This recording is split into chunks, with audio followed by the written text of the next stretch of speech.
Donc, pour ce que l'Esprit veut nous donner ce soir, je vais vous inviter à tourner dans l'Évangile selon Jean, chapitre 9. Évangile selon Jean, chapitre 9, on va lire du verset 1 au verset 5 pour introduire le sujet de ce soir. Évangile selon Jean, chapitre 9, verset 1 au verset 5. C'est encore intéressant ce que l'Esprit veut nous donner ce soir. Je vous dirais que c'est un peu pour grandir notre moralité, je dirais, vis-à-vis de Dieu, vis-à-vis de notre prochain. Nous aider à grandir en sagesse. Vous allez voir dans le sujet que l'Esprit va nous donner, vous allez voir que dans le fond, c'est pour nous aider à grandir en sagesse. On va dire ça comme ça. Donc, il est dit, Jésus vit en passant un homme aveugle de naissance. Et ses disciples lui posèrent cette question, « Rabbi, qui a péché, cet homme ou ses parents pour qu'il soit né aveugle? » Jésus répondit, « Ce n'est pas que lui ou ses parents aient péché, mais c'est afin que les œuvres de Dieu soient manifestées en lui. Il faut que je fasse, tandis qu'il est jour, les œuvres de celui qui m'a envoyé. La nuit vient, où personne ne peut travailler. Pendant que je suis dans le monde, je suis la lumière du monde. » On va arrêter ici. Ce sur quoi, dans le fond, on voit premièrement quoi? On voit premièrement que Jésus, chemin faisant, était probablement dans une ville, probablement Jérusalem, et que là, avec ses disciples, il voit un homme aveugle de naissance. Et les disciples ont eu un réflexe immédiat. Voyant la condition de l'homme, ils ont eu un réflexe immédiat, c'était de demander à Jésus qui avait péché pour que cet homme soit né aveugle. Cette question-là, frères et sœurs, qu'ils ont posée, elle est intéressante parce que pour eux, il ne pouvait pas y avoir d'autres réponses, d'autres explications à la condition de l'homme que le fait que lui ou ses parents aient péché. Ça pouvait être la seule explication, selon eux, pour expliquer l'état de cet homme. Et ça, frères et sœurs, sur quoi ont-ils basé cette question-là et toute cette logistique de leur part? Ils ont basé cela sur ce qu'on appelle nos perceptions. Et c'est un sujet très intéressant, c'est un peu psychologique, on va toucher un peu à la psychologie ce soir. Nos perceptions, frères et sœurs. Nos perceptions sont à la base d'à peu près tous nos raisonnements, disons de plusieurs de nos raisonnements. À la base de plusieurs de nos raisonnements, il y a des perceptions. Et ça, c'est quoi une perception? C'est de la façon que notre esprit va percevoir ce qui est autour de nous. Qu'est-ce qu'autrement dit, comment va se processer, si je peux l'expliquer comme ça, là, comment va se processer l'information dans notre esprit de tout ce qu'on voit et qu'on entend. Ça, c'est basé sur des perceptions. Les perceptions, c'est la façon qu'on va analyser. C'est la façon qu'on va analyser les faits, puis la conclusion qu'on va en tirer en bout de ligne. Toute cette mécanique-là vient à la base de nos perceptions. C'est de la façon qu'on analyse toute l'information qu'on a autour de nous et les conclusions qu'on en tire. Donc, comme on peut l'imaginer, les perceptions, c'est vraiment quelque chose d'important. On voit qu'ici, eux, lorsqu'ils ont conclu que cet homme avait péché, lui ou sa famille, c'était sur la base de leur perception. Ils ont vu cet homme et la façon qu'ils ont analysé l'état de l'homme, qu'ils ont analysé toute sa condition, la conclusion qu'ils en ont tirée était que cet homme était certainement pécheur, lui ou ses parents. La semaine passée, dimanche passé, si vous vous souvenez, on a touché le cas de Job et de ses amis. On y revient parfois. Et encore ce soir, on va y toucher un peu parce que c'est vraiment un bon exemple de perception, ça. De la façon que les trois amis de Job percevaient Job, de la façon que ces trois amis analysaient son état, les conclusions qu'ils en ont tirées, c'était très similaire à ce que les disciples en ont eux-mêmes conclu par rapport à cet homme aveugle-né. Faites juste écouter, je vous donne un commentaire de chacun des amis de Job. Premièrement, Éliphaz. Éliphaz dit à Job, « Heureux l'homme que Dieu châtie, ne méprise pas la correction du Tout-Puissant. » Dans Job 5, verset 17. Autrement dit, Éliphaz dit à Job, « Méprise pas la correction que Dieu est en train de te donner. Tu es malade, tu as tout perdu, tu es malade, Dieu te châtie, sois heureux que Dieu te châtie, ne méprise pas ta correction, la correction que Dieu te donne. » Donc, déjà, la perception qu'il en avait et la conclusion qu'il en a tirée était claire. Job était coupable, un peu comme les disciples ont dit à Jésus qui a péché. Job était coupable et Dieu le reprenait. Dieu le châtiait pour ses péchés. Et il ne devait pas mépriser cela. Il devait même être heureux. Heureux l'homme que Dieu châtie. Quand on regarde son raisonnement, en général, c'est pas faux. Parce que si Dieu prend la peine de te châtier, mais ça signifie que tu lui appartiens. Ça démontre qu'il s'intéresse à toi et qu'il t'appartient, et que tu lui appartiens. Donc, oui, dans un sens, la parole nous enseigne que d'accepter le châtiment de Dieu, puis Dieu agit comme un père envers nous. Si vous vous souvenez, c'est dans Hébreux 12 ou 13 ça, que c'est mentionné. Mais on voit la perception d'Éliphaz, Job est coupable, Dieu le punit. Ah, Bildad, une citation de Bildad qui dit « Si tes fils ont péché contre lui, il les a livrés à leur péché. » Voyez ça dans Job 8, verset 4. Vous savez que les enfants de Job sont tous morts, que la Bible nous dit qu'une maison s'est écroulée sur eux lorsqu'ils se réunissaient ensemble. Un jour, lorsqu'ils étaient réunis ensemble pour festoyer ensemble, une maison s'est écroulée sur eux tous et Job a perdu tous ses enfants en même temps. Ben, Bildad dit, si tes enfants ont péché, Dieu les a livrés. Dieu les a livrés à leur péché. Fait que c'est cru, mais pour Bildad, encore la perception qu'il en avait de la condition de Job était la même qu'Éliphaz. Job, Dieu te reprend, mais a repris tes enfants pour leur péché. On voit que Tsophar, lui, avait dit ceci à Job, « Éloigne-toi de l'iniquité et ne laisse pas habiter l'injustice sous ta tente. » Vous voyez ça dans Job 11, verset 14. Donc, le troisième ami de Job, même perception que les deux autres. Même analyse, même conclusion. Job est coupable. Débarrasse-toi de ton péché, Job. Quoi que ce soit, laisse pas le péché habiter dans ta tente. Encore là, c'est vrai. Hein? On peut pas dire que la parole nous dirait le contraire. Ce sont des choses vraies, des citations pleines de sagesse. Mais elles découlaient, frères et sœurs, de la perception qu'ils avaient de la situation de Job. Comprenons bien cela. Tout comme les disciples ont eu, c'est leur perception qui ont fait demander la question à Jésus qui a péché, lui ou ses parents, pour qu'il soit comme ça. Une autre question qu'on pourrait se poser, parce qu'on va y aller comme ça de fil en aiguille dans le sujet que l'Esprit nous donne ce soir, sur quoi était basée la perception des disciples? Il fallait bien qu'ils prennent leur perception quelque part.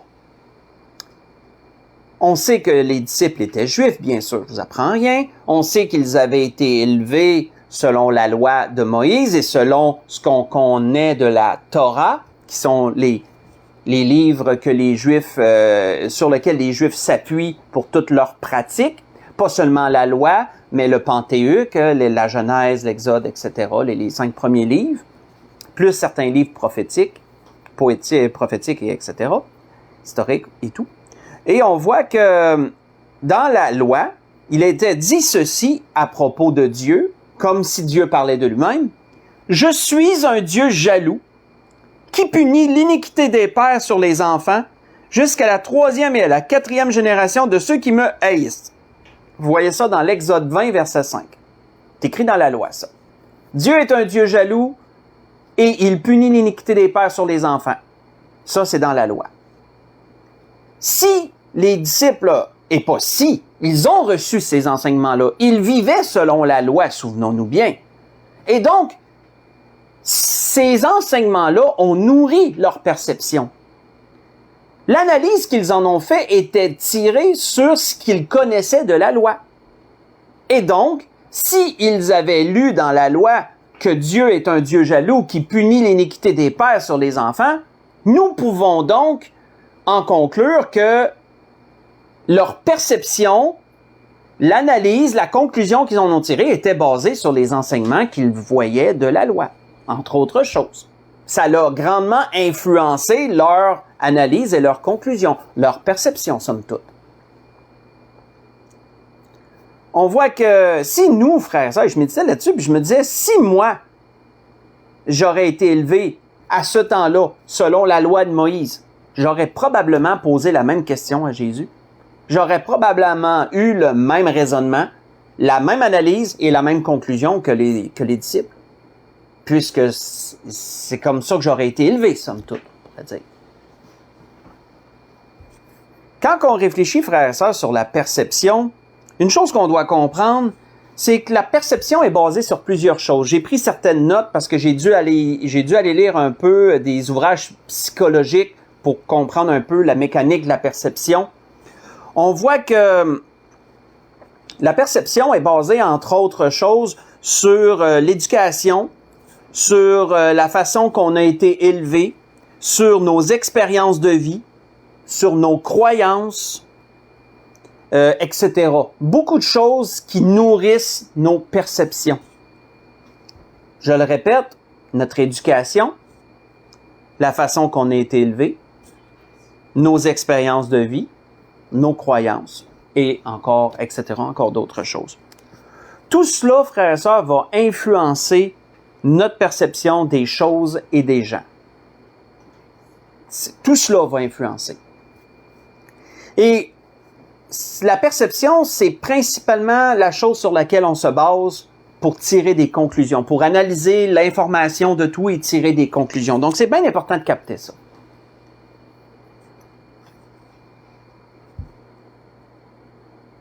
Allons voir un exemple dans la parole d'un des déclencheurs principaux de nos perceptions. Ça, il y en a qui en ont fait les frais dans les Écritures, puis c'est bon d'aller voir un peu comment ça les a influencés. Allons voir un déclencheur de nos perceptions. Dans 1 Samuel 16, on va aller faire un tour dans l'Ancien Testament, dans 1 Samuel chapitre 16. 1 Samuel chapitre 16.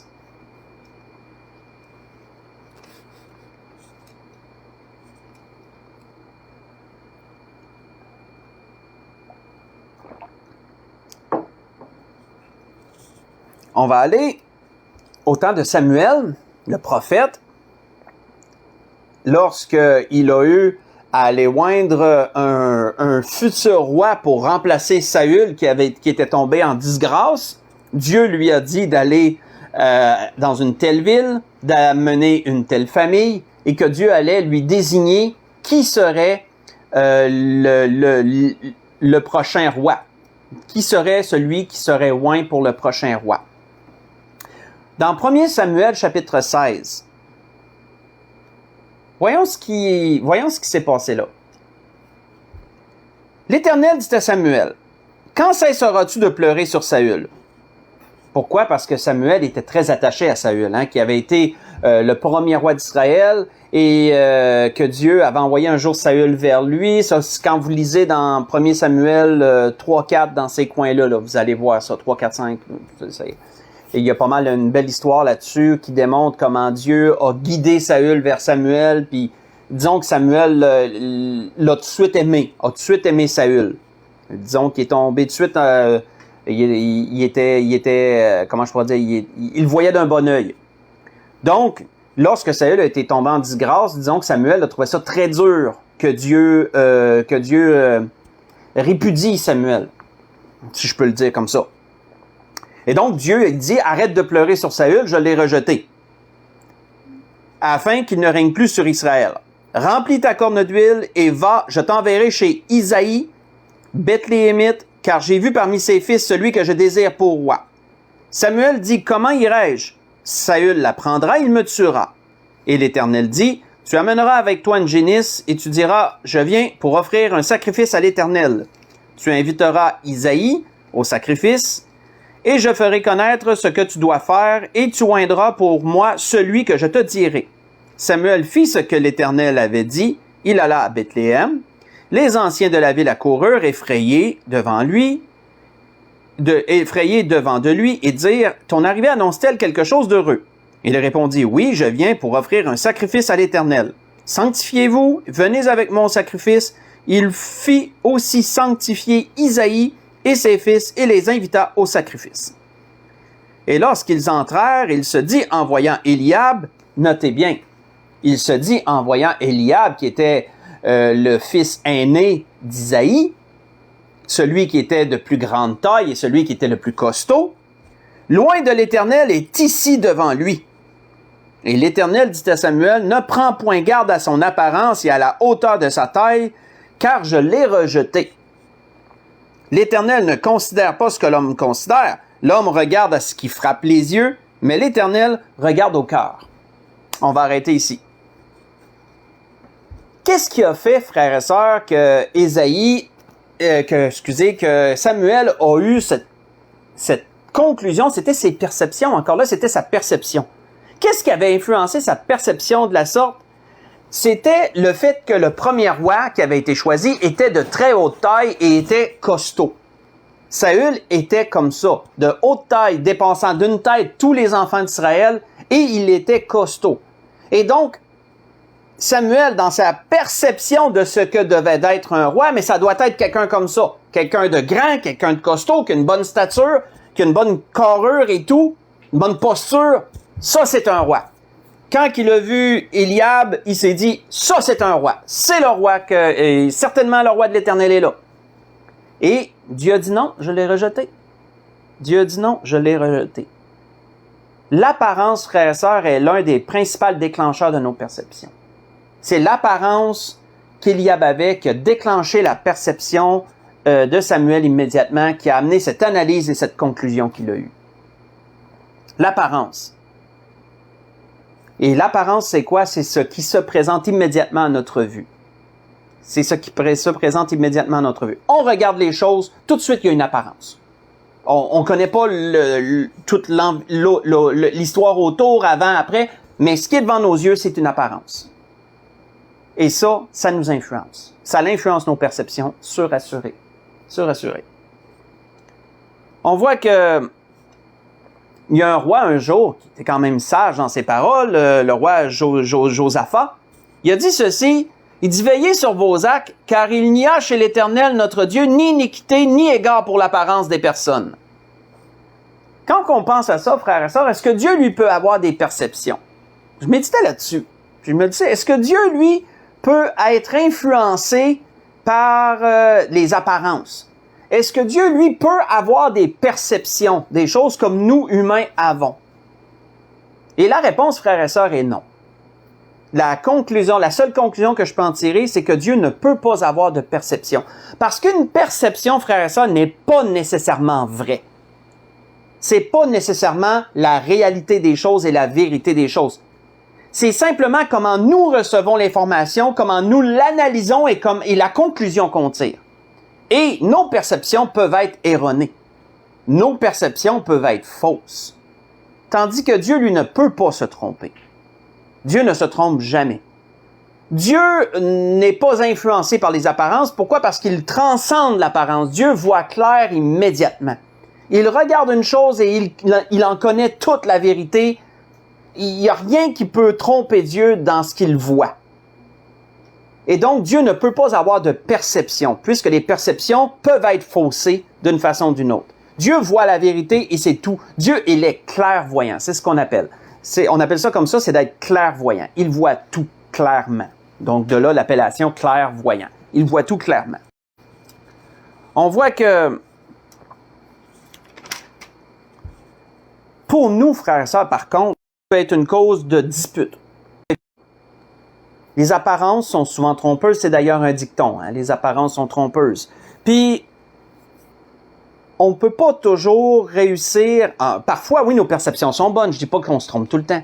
Parfois, les perceptions sont bonnes, mais en d'autres fois, nos perceptions sont erronées. On est complètement à côté de la traque.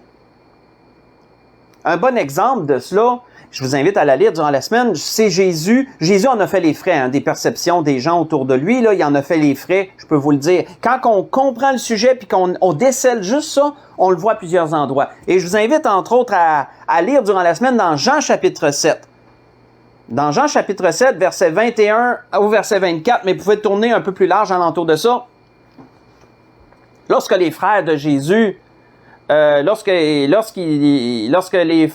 Jésus ne voulait pas se rendre à une fête, à la fête à Jérusalem, la fête de Pâques, Jésus disait, allez-y, moi je vais rester. Puis ses frères ont commencé à l'accuser que s'il y a personne, que s'il veut être si est vrai, puis que s'il veut agir, il agit dans l'ombre, faut agir dans la lumière, puis et disons que ses frères l'ont réprimandé sur le fait que Jésus voulait pas aller tout de suite à la fête. Il voulait y aller, mais plus incognito, il voulait pas y aller en grande pompe. Et ses frères l'ont jugé par rapport à ça, à cause de quoi? À cause de leur perception. À cause de leur perception. Ça, si vous lisez l'ensemble dans Jean 7, versets 21-24, tournez un peu alentour, vous allez le voir.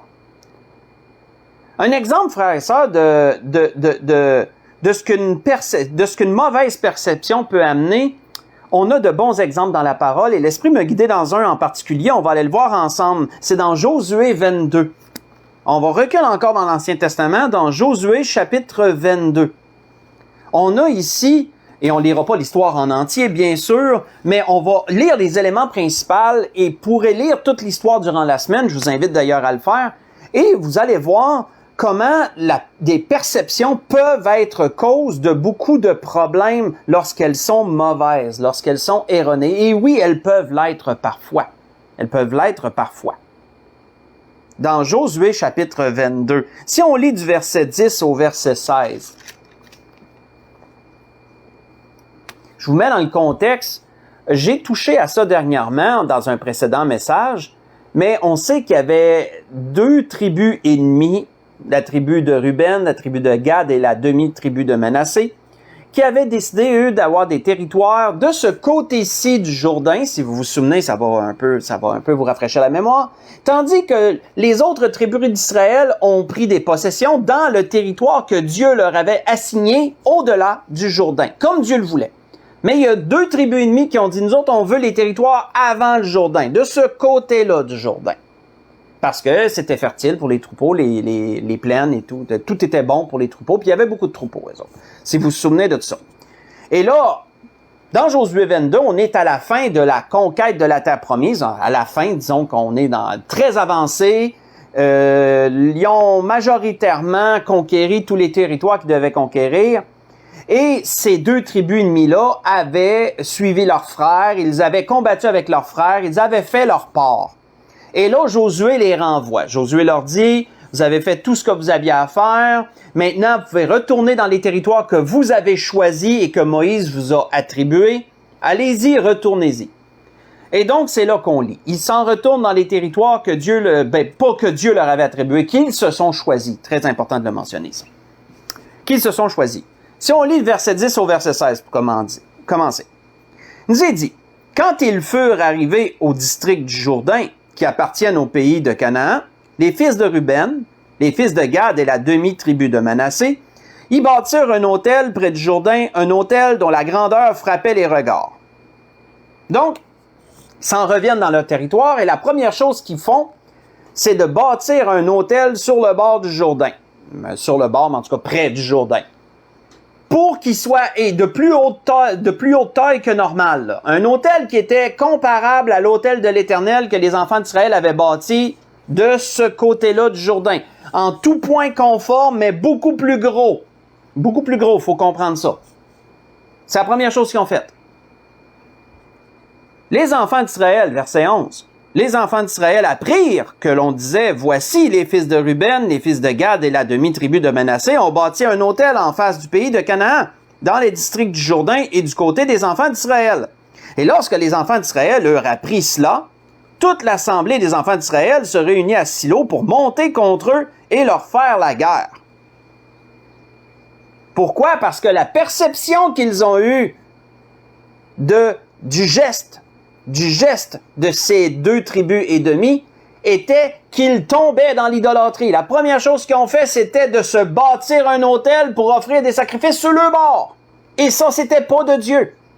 C'est la perception qu'ils en ont eue du geste qu'ils ont fait. L'analyse, la conclusion qu'ils ont tirée de cela. Et donc, immédiatement, ils se sont dit, on va aller leur faire la guerre. Sauf qu'il y a sûrement eu des hommes sages qui ont intervenu entre-temps, puisque là, il nous est dit au verset 13, les enfants d'Israël envoyèrent auprès des fils de Ruben, des fils de Gad et de la demi-tribu de Manassé, au pays de Galad, Phiné, fils du sacrificateur Éléazar, et 10 princes avec lui, un prince par maison d'Israël. Un prince par maison paternelle pour chacune des tribus d'Israël. Tous étaient chefs de maison paternelle parmi les milliers d'Israël. Ils se rendirent auprès des fils de Ruben, des fils de Gad et de la demi-tribu de Manassé, au pays de Galaad, et ils leur adressèrent la parole en disant, « Ainsi parle toute l'assemblée de l'Éternel, que signifie cette infidélité que vous avez commise envers le Dieu d'Israël? Pourquoi vous détournez-vous maintenant de l'Éternel en vous bâtissant un autel pour vous révolter aujourd'hui contre l'Éternel? » On va arrêter ici. Voyez-vous, frères et sœurs, leur perception? Ils connaissaient même pas les pourquoi de la chose, là. Ils savaient pas pourquoi que ça avait été fait. Mais la perception qu'ils en ont eue était que, bon, ils tombent immédiatement dans l'idolâtrie. Immédiatement, ils s'éloignent de Dieu. Immédiatement, ils font ce que Dieu, aussitôt arrivés de leur bord, ils font déjà ce que Dieu n'a pas permis de faire. Ils désobéissent déjà à Dieu. Et donc, dès qu'ils ont eu la sagesse d'envoyer une délégation avant d'arriver en armes, ben, la première chose que les deux tribus ennemies reçoivent, c'est des accusations. Pourquoi avez-vous commis cette infidélité? C'est quoi ça, cette affaire-là? En termes simples. Leur réponse, parce que ça peut s'étirer, on voit que la délégation qui est venue les a accusés, leur ont rappelé ce qui était arrivé à Baal-Péor avec Balaam et Balak et tout. Ils leur ont rappelé Akan, qu'est-ce qui est arrivé à Akan qui avait pris des choses dévouées par interdit. Ils leur ont rappelé bien des malheurs qui est arrivé aux enfants d'Israël, puis ils disent, à cause de vous autres, vous allez encore nous faire tomber dans le malheur. Mais là, l'explication vient. On voit à partir du verset 24, à partir du verset 24, on voit que l'explication vient. Pourquoi ont-ils fait cela? Toujours dans Josué 22, verset 24. C'est bien plutôt par une sorte d'inquiétude que nous avons fait cela, en pensant que vos fils diraient un jour à nos fils, qu'y a-t-il de commun entre vous et l'Éternel, le Dieu d'Israël? L'Éternel a mis le Jourdain pour limite entre nous et vous, les fils de Ruben, les fils de Gad. Vous n'avez point de part à l'Éternel, et vos fils seraient ainsi cause que nos fils cesseraient de craindre l'Éternel. C'est pourquoi nous avons dit, bâtissons-nous donc un autel, non pour des holocaustes ou des sacrifices, mais comme un témoin entre nous et vous, entre nos descendants et les vôtres, que nous voulons servir l'Éternel devant sa face, par nos holocaustes et par nos sacrifices d'expiation et d'action de grâce, afin que vos fils ne disent pas un jour à nos fils, vous n'avez point de part à l'Éternel. On va arrêter ici. Voyons-nous que là, l'explication est venue que s'ils ont fait cela, c'était pas pour offrir des holocaustes et des sacrifices sur leur bord et tomber dans une certaine idolâtrie, déplaire, aller contre la loi de Dieu. Non.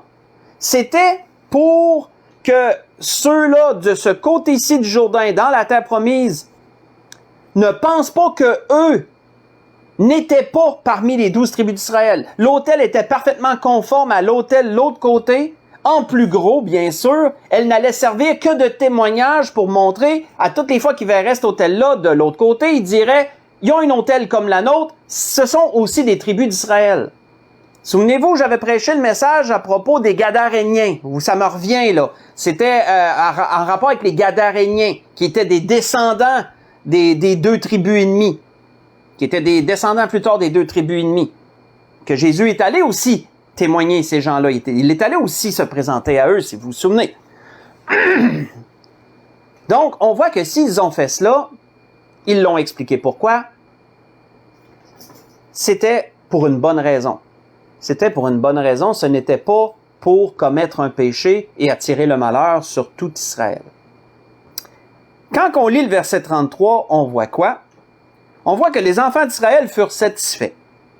Ils bénirent Dieu, ne parlèrent plus de monter en armes pour ravager le pays, qu'habitaient les fils de Ruben et les fils de Gad. Et ils ont nommé, il nous a dit au verset 34, que les fils de Ruben et les fils de Gad appelèrent l'autel Ed, qui veut dire un témoin. Car, dirent-ils, il est un témoin entre nous que l'Éternel est Dieu. Donc, voyons-nous en bout de ligne, quand on analyse toute cette histoire-là, que les perceptions peuvent être faussées. Nous pouvons nous tromper dans nos perceptions. La perception que les enfants d'Israël ont eue envers cet autel était qu'ils ont péché, ils vont offrir des sacrifices sur le bord, c'est pas de Dieu, ils se détournent de Dieu immédiatement.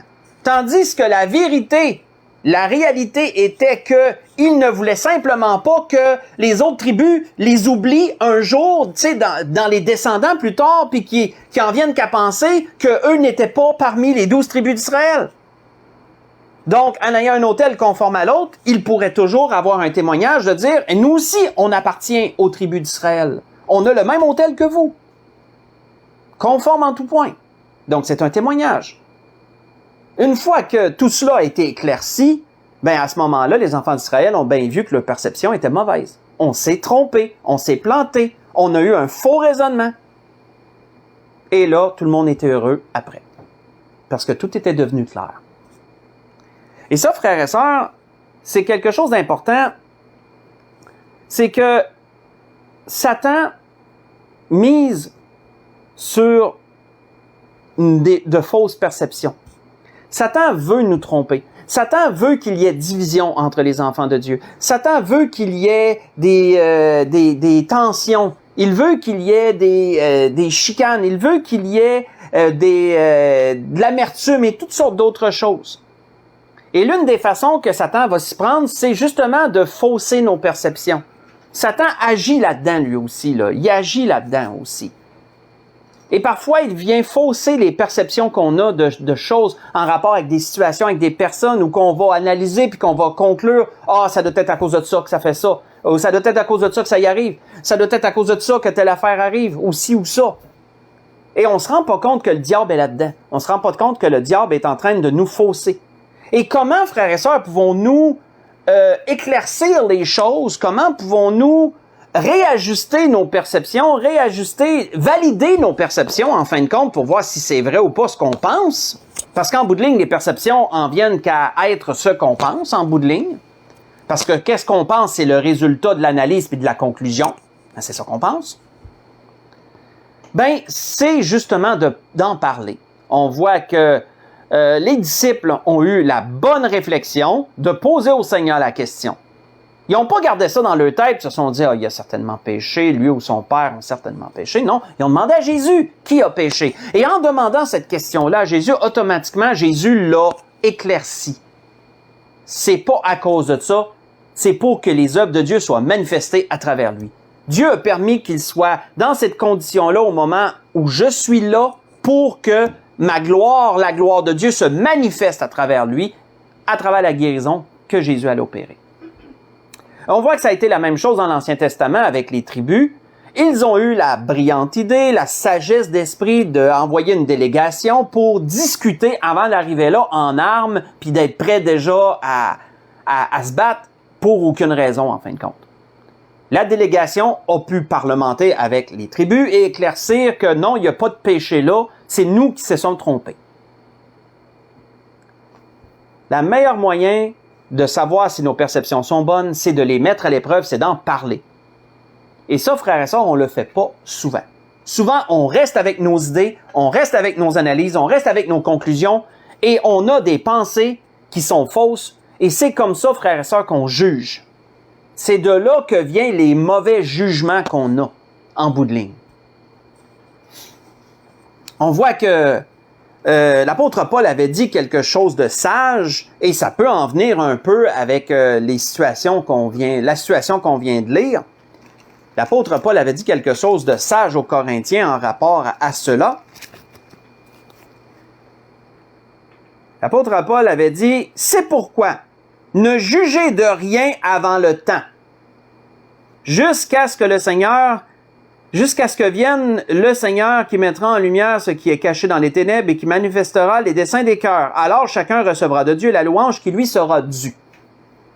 Oui, l'apôtre Paul parlait par rapport au cœur, pour le temps où le Seigneur jugerait des cœurs de chacun et dévoilerait la vérité chez chacun. Vous voyez ça dans 1 Corinthiens 4, verset 5, en passant ce que j'ai lu. Mais on peut, quand l'apôtre Paul disait « ne jugez de rien avant le temps », ça peut être aussi « mettez à l'épreuve vos perceptions ».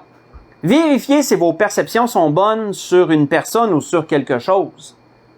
Et vous verrez si vos jugements qui découlent de vos perceptions sont bons ou mauvais. De là, prends garde à tes jugements avant le temps, avant d'avoir validé les choses. Autrement dit, prends garde à ça. Parce que trop souvent, nous péchons par nos perceptions erronées. Parce que nos perceptions vont nous amener à réagir d'une certaine façon. On ne restera pas de marbre face à nos perceptions de la façon que nos perceptions sont. Ça peut nous amener à négliger une personne, à s'éloigner d'une personne, parce qu'on pense peut-être quelque chose d'elle, mais c'est pas du tout le cas. Ça peut nous amener à nous éloigner d'une situation ou d'un lieu. Ça peut être beaucoup de choses, frères et sœurs. Mais tout, à la base, peut découler de perceptions qui sont fausses. Et ça, c'est à prendre garde. Si les apparences peuvent être trompeuses, frères et sœurs, comprenons bien ceci. Si les apparences peuvent être trompeuses, les perceptions peuvent l'être tout autant. Parce que les apparences vont influencer la perception des choses qu'on a. Quand je méditais encore sur ce que l'Esprit nous donne ce soir, le meilleur exemple qu'on peut voir, c'est notre Seigneur. J'en ai parlé un peu que notre Seigneur a fait les frais des perceptions des gens de son époque sur lui à son propos. Et il y avait même été prophétisé quelque chose, frères et sœurs, par le prophète Ésaïe, qui allait directement démontrer quelle serait la perception des gens face à la crucifixion de Jésus. Jésus a été crucifié, quelle serait la perception des gens face à la crucifixion du Seigneur? Ésaïe l'avait prophétisé à l'avance, 800 ans avant. Et qu'est-ce qu'il avait dit? Nous l'avons considéré puni, frappé de Dieu et humilié. Vous voyez ça dans dans Ésaïe 53, la dernière partie du verset 4. Nous l'avons considéré comme puni, frappé de Dieu et humilié. Combien de gens qui ont vu le Seigneur crucifié sur la croix ont pensé cela? Certainement beaucoup de gens. Pourquoi? Parce que c'était la perception des choses qu'ils avaient par rapport à Jésus. S'il est sur la croix, c'est parce qu'il mérite d'être sur la croix. Il est maudit de Dieu. Et pourtant, frères et sœurs, nous comprenons bien quand on lit les enseignements de Paul et des apôtres, que c'était pour nos péchés. C'était nos péchés. C'est pour nos péchés que Jésus est allé à la croix. C'était pas lui qui était frappé. Il a été frappé à cause de nos péchés, en fin de compte, je veux dire. C'est pas à cause de sa personne, à cause de nos péchés. Mais combien l'ont considéré comme puni de Dieu, frappé et humilié? Et cependant, Ésaïe disait également, « Et cependant, ce sont nos souffrances qu'il a portées, et c'est de nos douleurs dont il s'est chargé, mais il était blessé pour nos péchés, brisé pour nos iniquités, le châtiment qui nous donne la paix est tombé sur lui, et c'est par ses meurtrissures que nous sommes guéris. » Dans Ésaïe 53, j'ai lu une partie du verset 4 et j'ai lu le verset 5. C'est le meilleur exemple, frères et sœurs, de fausse perception qu'on peut avoir qui avait été déjà prophétisée à l'avance à propos de Jésus. C'est un très bon exemple. Et l'Esprit voulait nous parler de cela ce soir. En prenant l'exemple de notre Seigneur, avant d'aller à la conclusion du message, l'Esprit voulait nous parler de cela ce soir, des perceptions que nous avons des gens, des choses qui nous entourent. On ne peut pas échapper aux perceptions, comprenons bien. C'est une mécanique qui est innée. Nous allons analyser tout ce qu'on regarde, tout ce qu'on entend, et nous allons en tirer des conclusions. On ne peut pas faire autrement, c'est comme ça. Même si vous diriez, moi je vais essayer d'avoir aucune perception, vous ne seriez pas capable. Pourquoi? Parce que c'est intrinsèque à l'humain. Vous êtes pris avec cette façon d'agir-là. On est pris avec ça. on va automatiquement avoir des perceptions sur les choses qui nous entourent. Automatiquement. Comprenons bien que ce qui influence le plus nos perceptions, c'est les apparences. Les apparences que nos yeux voient, là.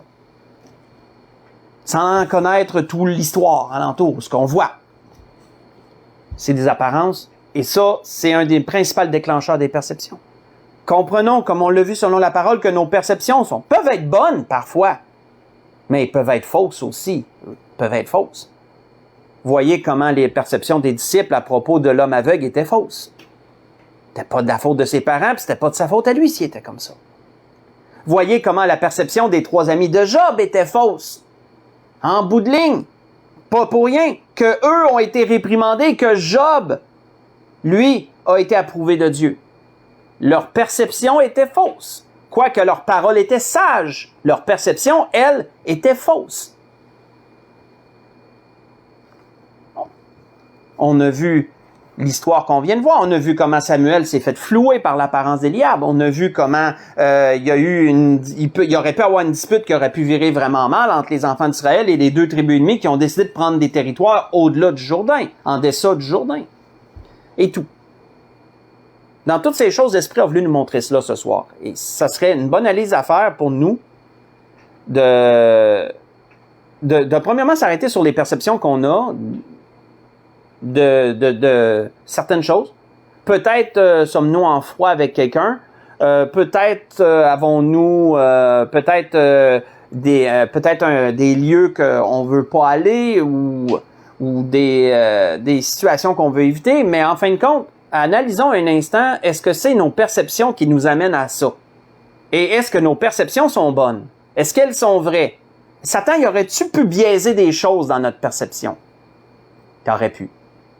Le meilleur moyen, c'est de les mettre à l'épreuve. Le meilleur moyen, c'est d'aller parler avec les personnes. Si c'est envers quelqu'un, vous allez parler avec lui. Allez voir si vos perceptions sont bonnes. Si c'est à propos d'un lieu ou d'une chose ou autre, même affaire. Allez mettre à l'épreuve vos perceptions. Voyez si vous avez raison de penser comme vous pensez. Peut-être que oui, mais peut-être que non aussi. Peut-être que non. Et ça, frères et sœurs, c'est un examen qu'on pourrait tous faire parce que c'est une cause de péché. C'est une cause de péché de notre part envers notre prochain et envers Dieu. Pourquoi? Parce que ça nous amène à des jugements. Et on va conclure là-dessus. Parce que le Seigneur nous a avertis sur ça. On va aller dans Luc chapitre 6, on va conclure là. Dans Luc chapitre 6. Dans l'Évangile selon Luc chapitre 6.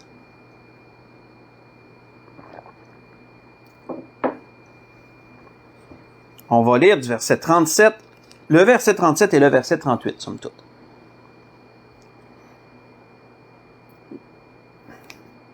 Jésus disait, Luc chapitre 6, verset 37 et verset 38. Ne jugez point et vous ne serez point jugés. Ne condamnez point et vous ne serez point condamnés. Absolvez, autrement dit pardonnez, et vous serez absous. Donnez et il vous sera donné. On versera dans... On va arrêter ici. Tout ce qu'on vient de lire, frères et sœurs, nos jugements vont découler de nos perceptions. Nos condamnations vont découler de nos perceptions. Nos manques de pardon, là, notre refus de pardonner ou d'absoudre va découler de nos perceptions.